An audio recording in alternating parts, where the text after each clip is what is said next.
minutitos para contar sobre un estreno del día de hoy. Los estrenos suelen ser los jueves, pero no casualmente.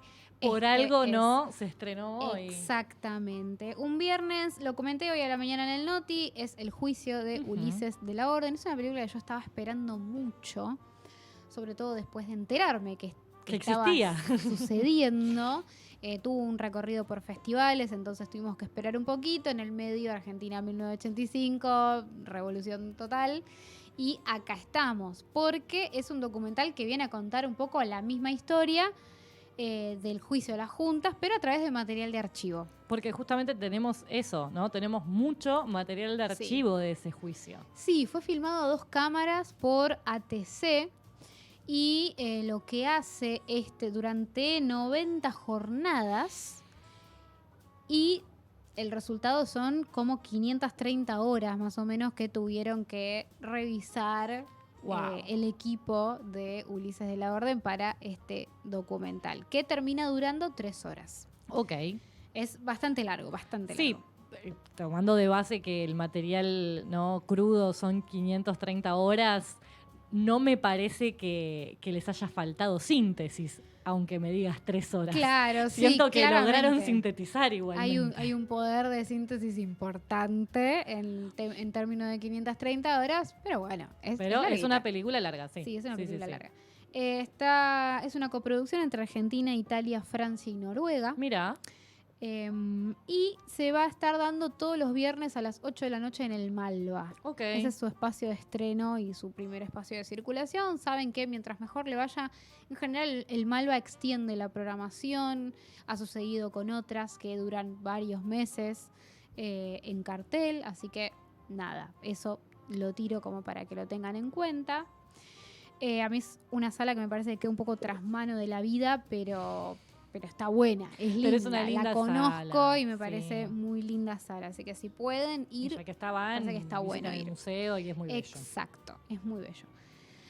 Así que bueno, este documental está hecho íntegramente de material de archivo de las audiencias. No hay otro tipo de material como entrevistas o intervenciones entre el material, salvo algunos intertítulos que separan a la película en partes, en episodios, digamos, con títulos que de alguna manera un poco que conceptualizan lo que vamos a ver después, o que tienen una frase muy importante que va a ser retomada en algún momento de esa porción.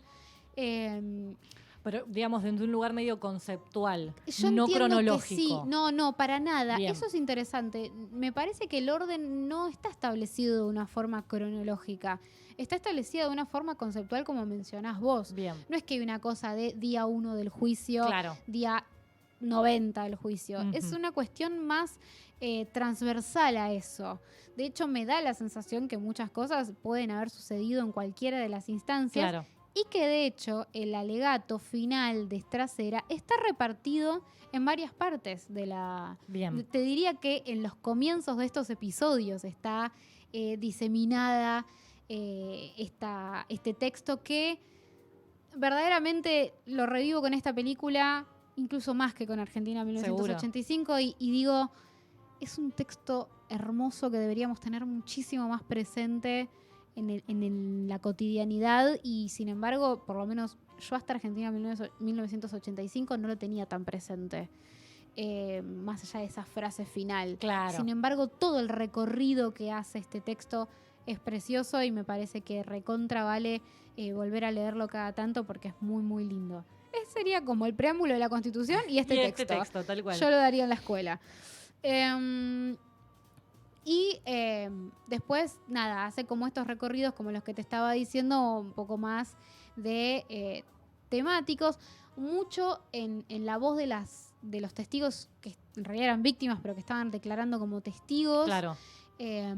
Familiares de desaparecidos, personas que habían sido torturadas y que habían pasado por distintos centros de detención clandestina, que explicaban cómo funcionaba.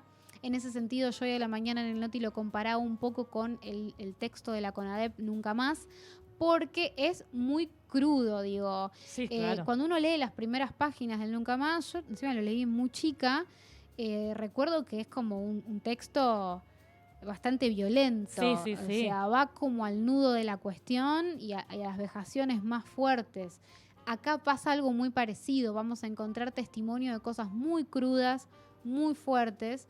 Y en ese sentido es como una traducción, me parece, de ese texto a palabra, a testimonio. Pero también vamos a encontrar otras informaciones de orden más institucional para entender cómo funcionaba la prensa o cómo funcionaba la iglesia, las distintas partes de la iglesia, los curas que fueron secuestrados y los curas que colaboraron con la dictadura. Claro. Está mucho de la historia de Azucena Villaflor, que me encanta. Esa es una historia terrible, pero casi de película. Y está contada, que era algo que Argentina en 1985 decía, ay, esto tendría que haberlo contado. Bueno, acá está muy, muy presente. Hay muchos testimonios que están en Argentina en 1985 también, fragmentados. Algo de Calvo de Laborde también está. Digo, hay como un contenido testimonial muy importante. Y quiero recuperar dos frases, digamos, no frases. Quiero citar a Ulises de la Orden en sus palabras, en notas de producción sobre esta película que me parecen interesantes, y acá vuelvo a conectar con lo que hablamos antes, porque dice, no fue fácil dar con el material. Dice, en el canal público de televisión que fue el encargado del registro me negaron todo tipo de colaboración por temores a castigos políticos. En el Archivo General de la Nación, que tiene el material en custodia, me sugirieron que para evitar inconvenientes buscara el material en la Universidad de Salamanca, en España, que también tiene copia del material. No te puedo creer. Parecía increíble. Más de 3 décadas después del juicio todavía generaba temores y reparos en pequeños funcionarios incapaces de tomar una decisión y correr riesgos. O sea, esto me parece increíble. Y no solo España, mira esto. Bueno, la etapa de visualización, descripción y acondicionamiento del archivo para su uso duró 9 meses, que era esto que te comentaba antes. Dice, y el material que fuimos recorriendo tenía algunos faltantes importantes, cintas muy deterioradas por el tiempo. Y por este motivo nos aventuramos a tratar de dar con la mítica copia en VHS alojada en el Parlamento noruego. La historia de esa copia merece un relato aparte, pero para sintetizar, en 1988... por el temor que despertaron los distintos alzamientos militares posteriores al juicio a las juntas, los jueces decidieron hacer una copia en cassettes de VHS hogareños y sacarlas del país.